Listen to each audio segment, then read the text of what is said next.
Hello students, welcome to the PNT coaching classes learn easily and smartly. तो आज हम देखने वाले हैं पोटेंशियोमीटर का सबसे पहला यूज, जो कि है comparison of EMF of two cells by using potentiometer. इसका मतलब हमारे पास दो सेल्स दी हुई है, ओके। उन दोनों सेल्स का जो ईएमएफ है हमको उसको सिंपली कंपैरिजन करना है, ओके। तो सबसे पहले हम देखेंगे प्रिंसिपल क्या है एंड क्या फॉर्मूला यूज होगा जिसके थ्रू हम लोग दो सेल के ईएमएफ को कंपेयर कर सकते हैं। चलिए स्टार्ट करते हैं।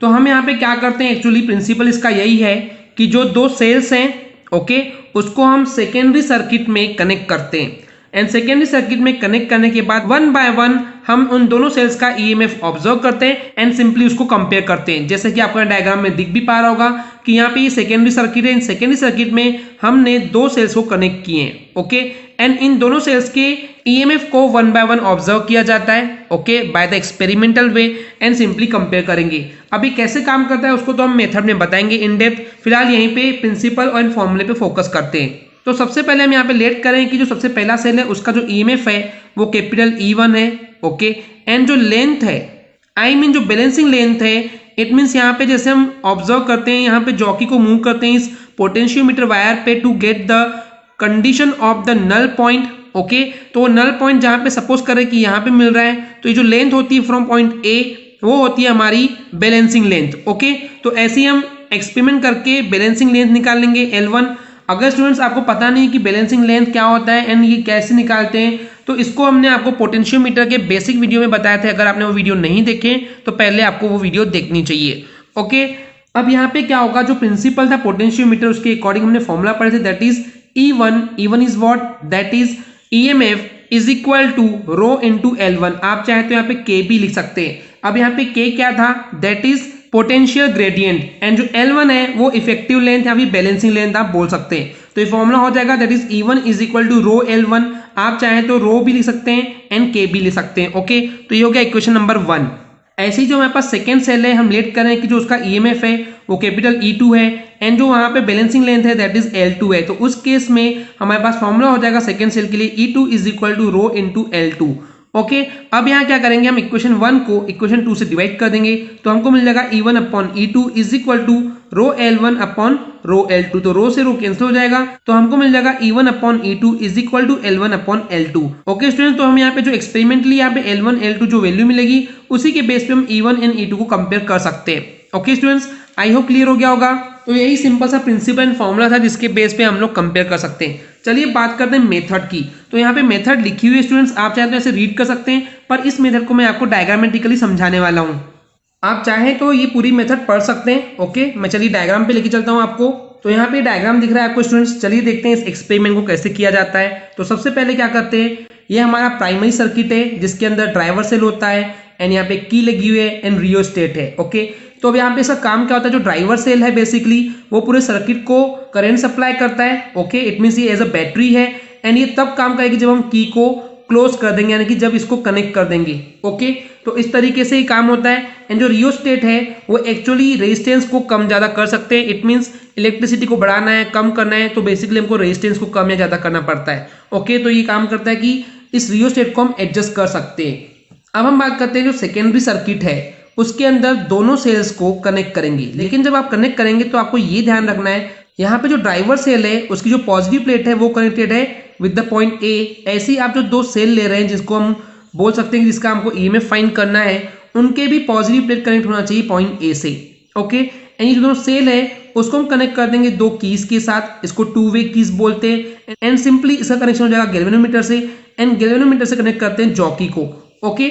अब यहाँ पे क्या है, एक्चुअली ये जो टू वे की है उसको पहले समझना बहुत जरूरी है। टू वे की का मतलब क्या होता है, ये इस टाइप से कोई की होती है, ओके। एंड जो ये टू वे की है उसमें से कोई एक circuit he at a time काम कर सकता है, दोनों सर्किट काम नहीं कर सकते। तो जब हमको सपोज करें कि E1 की वैल्यू फाइंड करनी होगी तो हम इसको सिंपली कनेक्ट कर देंगे, ओके। एंड जब हमको E2 की वैल्यू चाहिए होगी तो हम इसको कनेक्ट कर देंगे, पर दोनों भी सर्किट एक साथ कनेक्ट नहीं हो सकते, इसलिए इसको बोला गया two way circuit, okay students. अब सबसे पहले क्या करेंगे स्टूडेंट्स, यहाँ पे जो की K है जो कि प्राइमरी सर्किट की है उसको क्लोज करेंगे, उसको कनेक्ट करेंगे, तो यहाँ से इलेक्ट्रिक करंट का फ्लो स्टार्ट हो जाएगा।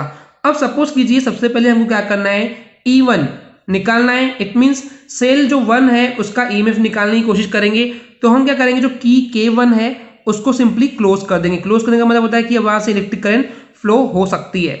अब उसके बाद क्या करेंगे, सबसे पहले इस गैल्वेनोमीटर से जो कनेक्टेड जॉकी है उसको पॉइंट ए पे रखेंगे, तो हमको जो गैल्वेनोमीटर में जो डिफ्लेक्शन देखने को मिलता है वो एक साइड पे देखने को मिलेगा। एंड जब हम इस जॉकी को पॉइंट बी पे टच करते हैं तो हमको गैल्वेनोमीटर में जो डिफ्लेक्शन है वो अनदर साइड यानी कि उसके अपोजिट डायरेक्शन में मिलना चाहिए। अगर ऐसा हो रहा है इसका मतलब जो सर्किट कनेक्शन है वो बिल्कुल प्रॉपर है। ओके, और अब इसके बाद हम यहाँ पे अलग अलग पॉइंट पे इस वायर में टच करके देखेंगे कि किस कंडीशन में हमको वो नल पॉइंट मिल रहा है। इट मींस जब गैल्वेनोमीटर में डिफ्लेक्शन 0 मिल रहा है, इट मींस कोई डिफ्लेक्शन नहीं है, तो हमको यहाँ पे नल पॉइंट पोजीशन मिल जाएगी। जैसे सपोज करें कि इस पॉइंट पे हमको ऐसी कंडीशन मिल गई है कि गैल्वेनोमीटर में डिफ्लेक्शन 0 है, इट मींस नहीं है, तो उस केस में हम ये ए पॉइंट से इस पॉइंट तक का डिस्टेंस मेजर कर लेंगे with the help of scale, जो कि ऑलरेडी पोटेंशियोमीटर में कनेक्ट होता है, हमने आपको पिछले वीडियो में दिखा चुके हैं। तो ये जो लेंथ होगी वो E1 के लिए L1 होगी। इट मींस जो सेल फर्स्ट है उसके लिए जो बैलेंसिंग लेंथ है वो L1 हो जाएगी। ओके स्टूडेंट्स, अब इसके बाद क्या करेंगे, हम इस टू वे की में से हम अब इसका कनेक्शन K2 को क्लोज कर देंगे, K1 ओपन हो जाएगा। तो जो इलेक्ट्रिक करंट का फ्लो हो रहा है वो सिंपली E2 में से होने लगता है। उस कंडीशन के लिए भी हम अगेन चेक करेंगे, point A and point B पर रख करके देखेंगे जॉकी को कि क्या जो डिफ्लेक्शन है गैल्वेनोमीटर में वो अपोजिट डायरेक्शन में जा रहा है या नहीं। तो हम चेक करेंगे कि जो डिफ्लेक्शन है गैल्वेनोमीटर में वो अपोजिट डायरेक्शन में ए एंड बी के रिस्पेक्ट में है या नहीं। अगर नहीं है तो कनेक्शन में कुछ इश्यू है, अदरवाइज हमारा कनेक्शन जो सर्किट कनेक्शन है वो प्रॉपर है। ओके, तो सेल 2 के लिए भी हम वापस वही चेक करेंगे कि ऐसा कहां पॉइंट मिल रहा है जिससे हमको सिंपली गैल्वेनोमीटर में डिफ्लेक्शन 0 मिले, इट मींस नल पॉइंट की कंडीशन मिले। तो जैसे सपोज हमको कहीं पे भी मिल रहा है, सपोज कर हम यहाँ पे मिल गया, तो हम यहाँ से ए से उसकी लेंथ को, दैट इज बैलेंसिंग लेंथ को मेजर कर लेंगे, वो हमारी वैल्यू हो जाएगी L2 की। तो ओके स्टूडेंट्स, अब हमको क्या है L1 एंड L2 मिल चुका है, एंड सिंपली क्या करेंगे, हम उसको इस टेबल में वैल्यू पुटअप करते जाएंगे उनकी L1 एंड L2 के रिस्पेक्ट में।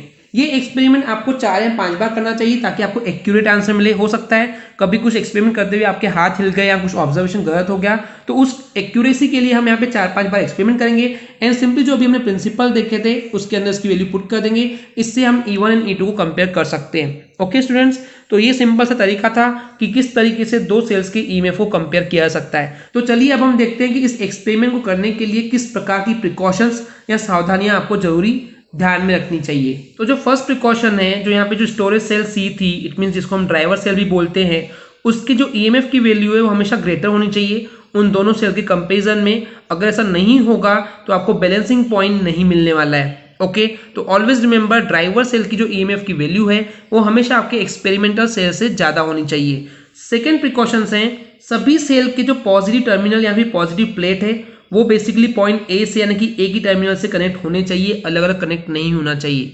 ओके, थर्ड प्रिकॉशन है, आपको करंट का फ्लो सिर्फ तभी करना चाहिए जब आप एक्सपेरिमेंट कर रहे हैं या फिर जब आप वहां पे ऑब्जर्वेशन कर रहे हैं। ओके, अगर आप जब एक्सपेरिमेंट नहीं कर रहे हैं और उसमें से सपोज फिर भी वो सर्किट ऑन ही रहेगा तो प्रॉब्लम क्या होगी, जो वायर है उस वायर का जो रेजिस्टेंस है, वायर कौन सी, दैट इज पोटेंशियोमीटर वायर जो AB है, उसका जो रेजिस्टेंस है वो हमको एग्जैक्टली सेम नहीं मिलेगा, वो बार बार चेंज होते रहेगा due to the heating effect of the wire. Okay, fourth precaution है, जो ये जॉकी है उसको वायर पे कभी भी रब नहीं करते हैं, यानी आप उसको घसीटेंगे नहीं, वहां पे आपको उठा करके एक प्लेस से दूसरे प्लेस पे सिंपली टच करके देखना है। Okay, and the last precaution is, इस पोटेंशियोमीटर डिवाइस के सारे स्क्रू जो है वो प्रॉपरली कनेक्ट होना चाहिए, अच्छे से टाइटली फिट होने चाहिए। ओके स्टूडेंट्स, तब जाकर के आपको accurate and the correct value मिलती है। आई होप क्लियर हो गया होगा। अगर आपको हमारी वीडियो से कुछ भी सीखने मिला या नॉलेज मिला तो प्लीज हमारे चैनल को सब्सक्राइब कीजिए एंड वीडियो को लाइक जरूर करें। आज के लिए इतना ही, थैंक यू।